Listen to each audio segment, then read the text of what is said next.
Hello everyone, my name is Pratik Gaikwad and my topic name is Object Oriented Programming. So here we start the introduction of Object Oriented Programming. As the name suggests, Object Oriented Programming is referred to a language that can use object in programming. Object Oriented Programming aims to implement real world entities like inheritance, hiding, polymorphism, etc. programming. The main aim of OOP is to binding together the data and the function that operate on them so that no another part of the code can access with data expect that function. So here is some concept of OOPs. First is class, second objects, third data abstraction, fourth encapsulation, and then fifth inheritance, then again polymorphism, then dynamic binding. Okay, so we will describe here the all of the concept in detail. So first is a class. A class is user defined data type. It consists of data member and member functions which can be accessed and used by creating an instance of the class. For example, consider the class of car. There may be any car with different name and brand, but all of them will share some common properties. Like of them will have four wheels, speed limit, then etc. So here are cars is the class and wheels, speed and mileage are their properties. Okay, then another is object. It is a basic unit of object oriented programming and represents the real life entities. An object is instinct of class. When a class is defined, no memory is allocated, but when it is installed, that is memory is allocated. A object has identity. For example, a dog is a real life object which has some characteristic. First is color, breed, bark, smell, sleep, eats. So these are identities, then sub attributes and behavior of dog. Next is data abstraction. Data abstraction is one of the most essential and important feature of OOP.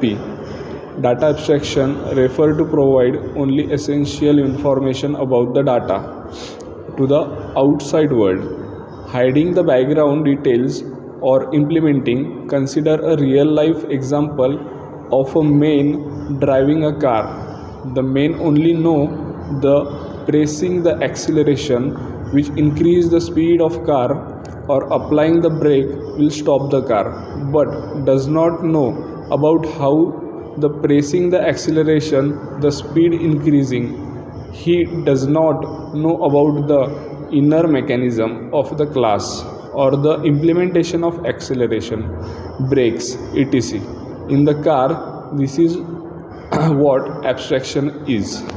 Okay, so next is encapsulation. Encapsulation is defined as the wrapping up of data under a single unit. Like it is a mechanism that binds together code and the data it manipulate.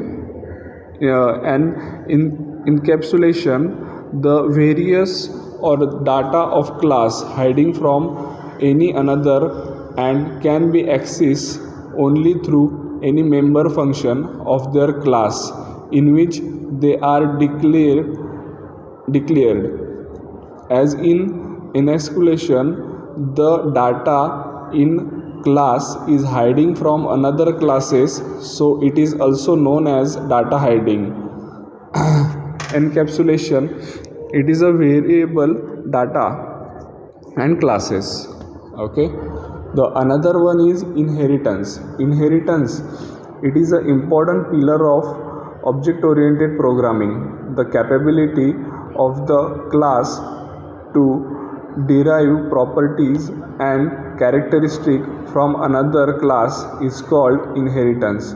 When we write a class, we inherit property from the other class. So when we create a class, we do not need to write all properties or function again and again, as can be inherited from another class to the purpose it. Inheritance allow the user to reuse the code whenever possible and reduce it anytime. So next is polymorphism. The word polymorphism means many forms. In simple words, we can define polymorphism, the ability of message to be displayed in more than one form. For example, a person at the same time can be different characteristic, like a man at the same time is a father, a husband, and employee. So the same person poses different behavior in different situation. This is called polymorphism. Okay, so another is dynamic binding. In dynamic binding, the code to be executed in response to the function call it decided to run time. Dynamic binding means the code associated with the giving procedure call is not known until the time of call at the runtime. Dynamic method binding, one of the main advantage of inheritance is the sum derived class D has all the member of its base classes B. Once D is not hiding any of the public members of B, then an object of D can represent B in any context where a B could be used. This feature is known as subtype polymorphism. Then next is, why do we need object oriented programming? So here are some points to make the development and maintenance of project more effortlessly. Another is to improve the feature of data hiding, that is good for security concern. Okay, the next is we can also solve the real world problems if we are use object oriented programming. So here are some points why we need object oriented programming. And thank you for your kind listening, and thank you sir and ma'am.